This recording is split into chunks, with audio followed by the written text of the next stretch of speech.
Hello, Good Grief Festival, and welcome to Grief Chat. I am your host, Amber Jeffrey, the host of the Grief Gang podcast. And today's Grief Chat is going to be about disenfranchised grief, and more so how disenfranchised grief can show up in the LGBTQ plus community. So none other to talk about this topic today, I wanted to invite two dear friends of mine to have this conversation with. So I would love to introduce to you all June and Omar. My darlings, thank you for being here today. How are you both? Good, thank you. Thanks for having us. Yeah, I'm good. Thank you for having me. Honestly, the pleasure is all mine. I'm really looking forward to having this conversation with you both and sharing your experiences and your stories with the Good Grief Festival. So to kickstart this conversation, I want to ask you both, what is your relationship and what is your experience and your story with grief and disenfranchised grief whilst being in the LGBTQ plus community? Who am I going to go for? June. See how it is. I love you. Yeah, I think I feel like it's where I kind of like grew up in like a small like town in Italy that was like very Catholic, and I feel like the way people approached like death and grief there, it's also like so different from like the way they approach it here. And I think it's something that I've kind of like always actually been like really exposed to.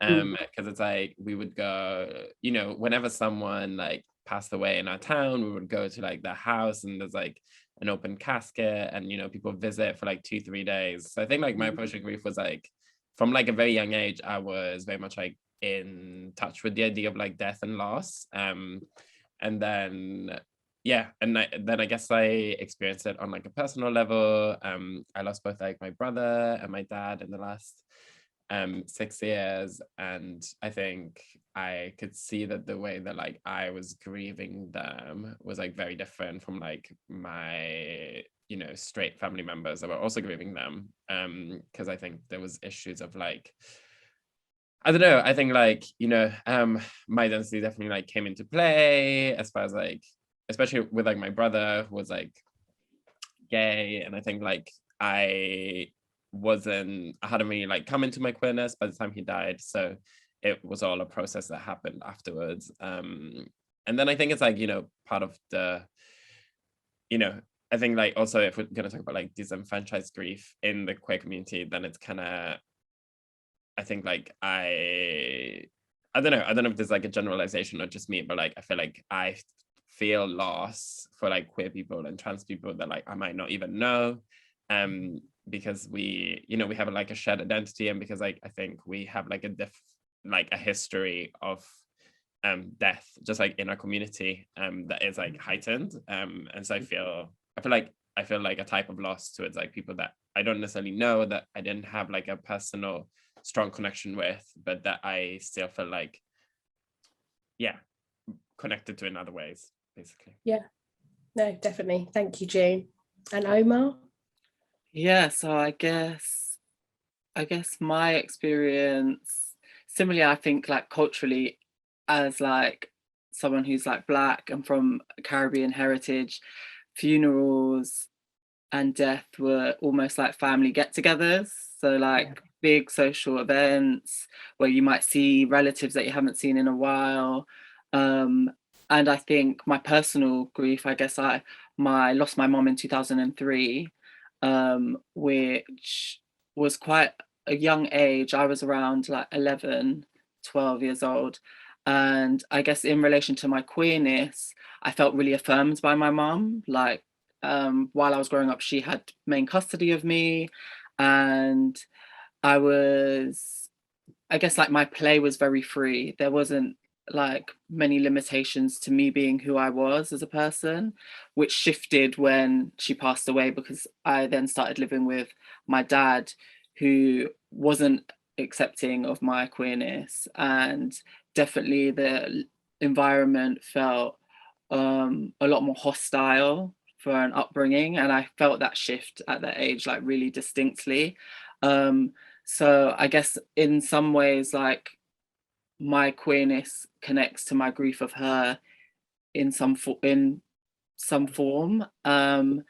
And yeah, to echo what June says, like, I think also then having kind of a hostile environment at home meant I was out in these streets from quite a young age, going to find my community in the clubs, on the streets, you know, like, which was really beautiful. But I guess like maybe it is like a catalyst of like not having that kind of like settled environment, but also made me very aware of like what we were saying, this kind of disenfranchised grief and sense of community. I guess like the feeling of like AIDS, for example, and HIV, like at that young age being in the club was a real fear. It was like a death sentence, it felt like. And I think in that sense, there is kind of like a grieving on behalf of like our community, because our community often is really close knit and but does become our family in some senses. Yeah, you've both touched on there talking about, pardon me, feeling like death is very heightened in the LGBTQ plus community, and it leads quite well into my next question of, when you hear these words together, grief and the LGBTQ plus community, what comes to mind for you? And June, also you touched on, you feel that loss and that pain when somebody in the community has died without having a personal connection. So just wanted to ask you both, what kind of comes to mind for you both when you hear those two words put together? Yeah, I mean, I think like, as I said, I think it's so just like embedded in our community. I think like, as you know, Omar said, as far as like, you know, the AIDS crisis go, and like the fact that, you know, there was like I think like obviously there used to be like fear around AIDS, and I think like we're in like an amazing point in history now where like AIDS doesn't signify what it used to, and like, you know, there's a lot of people that, you know, live like a long life and a healthy life, regardless of like the HIV status, which I think is like like a massive success and like amazing, and it really makes me really, you know, hopeful for the future of our community as well. But I think like, if it's still, you know, it's still very much like part of our history, and it means on like a very like literal level that like we lack, you know, a lot of like elders that like the straight people have. Like, we don't really have the same reference points, and we don't really have the same like elder community that straight people do. And we don't have, we like, when people ask me like, oh, how do you see yourself in like 30 years, I don't really have a lot of people that I can look up to and be like, this person has like a similar identity to mine and is living this life. And I think for a lot of us, it's like we're especially if like you're at the intersection of also like race or transness or these things, then it's like a lot of us are actually like, I don't think we're like the first at all, you know what I mean? Like we've been around for like time, but I think it's like we maybe have like the visibility that like a lot of like some of our like predecessors didn't. So, and I think when I think of those two words together as well, like a massive, you know, thing that we do have right now is also like related to like mental health in the LGBTQ plus community. And I think like suicide rates are like a lot higher in like queer and trans people. And I think that's, you know, directly related to the way that like, you know, society treats us and our history and, you know, the position that we're in. And I think a lot of people are, I don't know, I think because a lot of straight people think that like, because we have more rights or because we have more visibility, that means that like our circumstances are like naturally better. But actually, I think there's still very much like a hostile climate, in my opinion, towards like queer and trans people, and, you know, different. It's probably taken like a different shape and a different form than it used to maybe like 20 years ago. But it's still, I wouldn't say that like we live in like a country where queerness and transness is like universally accepted. Yeah, 100%. I definitely, like, the thing that stuck out for me definitely was to do with mental health, I think, and to do with like, I was thinking recently about like depression and anxiety, and the fact that I think there's a kind of way of speaking about it as if it's like an illness that just happens like from a chemical imbalance, and it's something to do with isolated from any environmental factors. Whereas I think when you cross intersections of like race, transness and queerness, it's very rational. It's a very rational reaction to your environment that says you are not deserving of healthcare, you are worth less than other people. We're not going to educate you in schools about who you are as a person. It's a rational reaction to a world that is telling you quite loudly and boldly through legislation and loads of other ways that you're not equal and you're not deserving of the same human rights as someone who is heterosexual, which unfortunately does lead to like really like high suicide rates, like and I think a kind of sense of loss with which I don't know where I went with that, but I think that was just a shift for me, that I feel like it is a rational reaction in my mind when the world is kind of telling you you're not worth a lot. But I think it's just really unfortunate. And it creates kind of a culture of like, well, because our community is quite close-knit, it feels like there's a sense of, well, who's going to be next? You know, a feeling of like seeing people often, like knowing the amounts of people that pass away or having lists. It's kind of like, yeah, it's really difficult, I think. Yeah. And I wanted to ask you both now. So my next question will be, has grief shown its face to you as you explored and found your identity and sexuality? But then I also wanted to ask you both, also, where you've both experienced both personal losses, any parallels that you both found there and similarities, how to word this even more, both experiencing the loss of a parent and for you, June, a sibling, of a human being. And did you feel you noticed any different ways of how you dealt with that grief? And if it was confusing, I don't know if I worded that right, but both experiencing a human loss and then for loss of acceptance from wider society, how did you both find, well, I say navigated, or actually even more so, still navigating through that? Yeah, sorry, I just want to clarify. That's a tricky one. I know that's a tricky. It just comes to my mind then, thinking, because you've both had personal losses, I thought I would be really interested to hear kind of both the parallels. Yeah. Between like personal loss and like losses in the community. Yeah. Just lots of acceptance from wider society for who you are. Yeah. I mean, I feel like it's, in a way, if I was to like, you know, look at my grief journey and the fact that, like, as I said, it's like, you know, after my brother died, that's when I kind of like, you know, leaned into my queerness and found my identity. I think it was actually a case of like, I think that like I decided to live in a way that was like more authentic and like felt right, despite that meaning, you know, alienation from society. And I think it was like an active choice of being like, I'd rather, you know, live in my truth, despite the fact that that means that like it comes with hardships. And I think that's, you know, I can't separate that from my grief, because I think like I, you know, saw someone die at a young age that I think like was living their truth.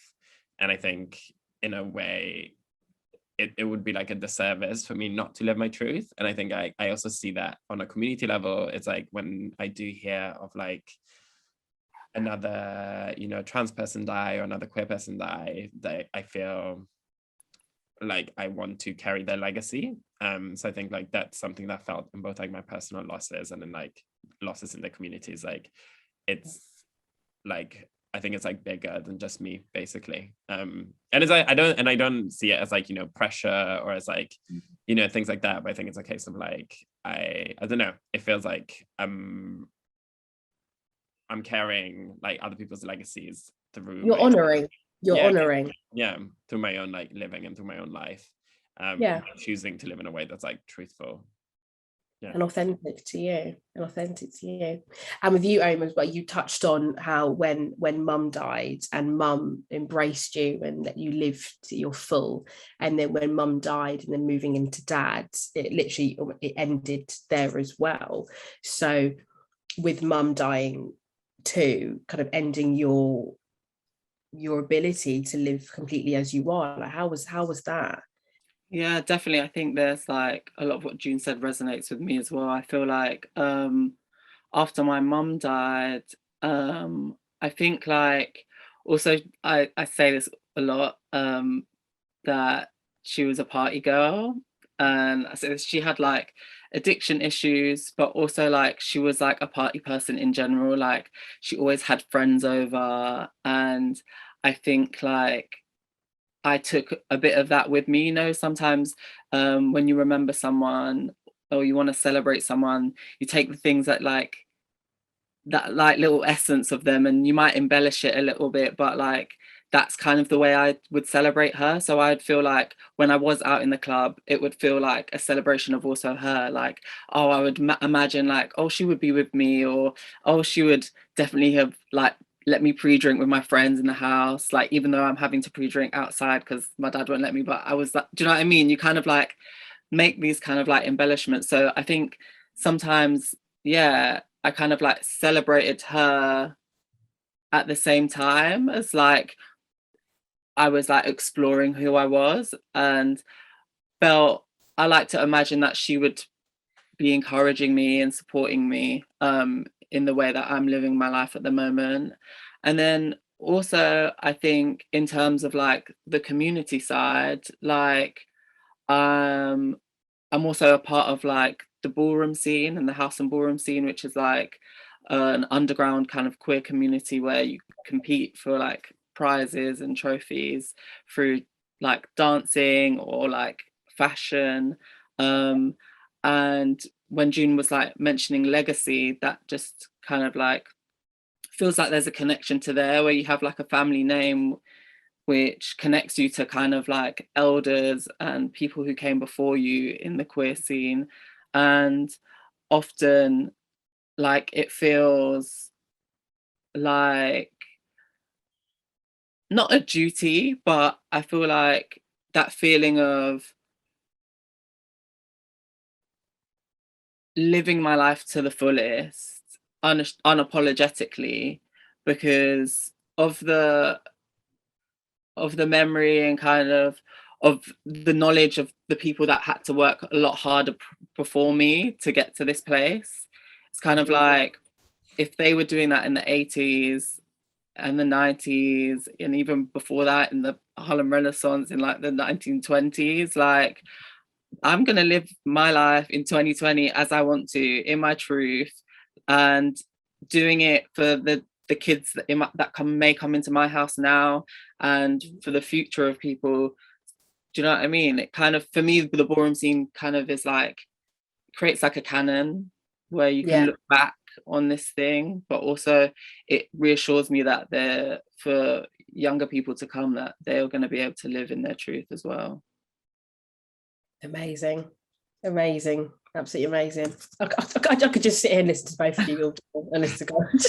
And I need to get down to the ballroom scene, I tell you that for free. Oh, yes, trust me. A little bit of voguing, because you know, don't know if my knees will keep up though, but I'll try my best. And lastly, I know there's going to be people that are watching this that are either going to be struggling, you know, with their identity, with their sexuality, with people in their life who don't accept them for who they are. And what I want to ask you both is, where can they turn to? Where can they find the support? What worked for you both? If somebody is watching this who is in desperation, where can they turn to? I mean, I think for me, it's important to kind of just like find little pockets of yourself that kind of like work in different ways. Like, I think, you know, for me, I would like grieve with my family, you know, for certain aspects of my brother, and like I'd be able to share certain like, you know, memories and like a specific type of grief. And then like I would, with like my queer chosen family, then I would like grieve my brother and the community in like different ways. And I think, you know, there's this expectation that you maybe need to, I don't know, just like, I feel like there's this expectation that you need to like, grief looks like a very particular type of way, which is just like, you know, I'm going to be in pain, I'm going to do this and this and this. And like, actually I'd encourage people to kind of like, you know, experiment with their grief. And I think like, as Omar said, like they found, you know, clubbing as a form of like grieving. And I think like, I can definitely identify with that as well. Like, I think sometimes I'll be on the dance floor and I'll like find myself like, yeah, feeling my brother and just like, and feeling also like, you know, people maybe like the larger queer community that have passed and like kind of feel their legacy. And like, and that's a way for me to grieve, and it, you know, and it's a way for me to grieve in like quite a joyful way. So yeah, I think like I'd encourage people to just like find what works for them, and like not be afraid to kind of like share certain parts of themselves with like certain people and others with others, because you know, we want to like be our fullest selves at all times, but also some people will understand us better than others, and that's just a fact, and it's okay to kind of like, you know, approach it in that way. It's very true that I feel like you resonate some with that, is that you feel, especially with family, and if family are not accepting of you, you must want to really keep going until they do. And sometimes it's just not going to be the case, and that there are some pockets of yourself and your grief that you can share with people, and some way you just have to realize you're not going to be my person that I'm going to speak to about this type of, or this section of my grief, and I'm going to go find it in my community. And kind of when you can kind of accept that it all doesn't have to be in one person or in one unit, it can be shared load. It doesn't have to be just all with one person. I really like that, June. Thank you. And Omar? Yeah, I 100% agree with that. And like, I feel like even within the unit, like I'd say like, for example, me not getting on my dad specifically, it doesn't mean that I haven't built a relationship with my auntie or my cousin or with my brother. Like sometimes your like families can be dysfunctional and fracture, but like look for it in other places. Like I think obviously coming from the ballroom scene, queer family is like so big for me, like, and it's a blessing that I found it. So that was like that really transformed my life, and means that I have queer family all over the place, internationally, in different countries, New York, Russia, wherever. But also within that, it's like, these are new people. You're not going to vibe necessarily with everybody, but there's going to be someone there. And also I feel like, I think maybe because I had my grief at a young age, but I also sometimes like, I don't know, take the risk, like in trusting people a bit more, like trusting people that you meet.